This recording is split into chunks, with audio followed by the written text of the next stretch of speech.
First things I did here was to remove the battery cable. I just removed the negative terminal, and this has been off for a couple hours now, so the whole system should be discharged as far as the airbag system goes. I didn't bother trying to look for the fuses or anything like that. I figured if the battery's disconnected, it should discharge the whole system.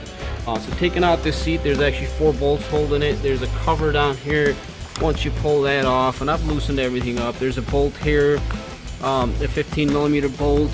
There's another 15mm bolt on the other side here. So I've loosened and pulled those out. There's actually 2 more bolts.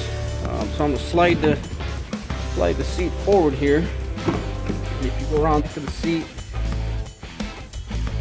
you can see there's an 18mm bolt there and another 18mm here.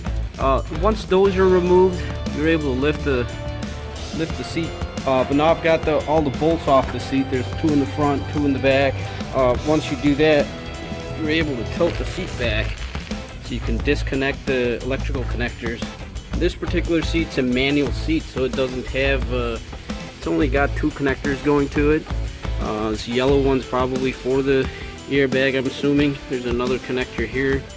So if you got power seats or heated seats, obviously you'll have more electricals going to it. They'll have to be disconnected. But now the whole seat could be removed out of the truck. So now you can see if I've actually completely removed the seat out of the truck itself, so we can work on it outside here. It'll give us a little better access.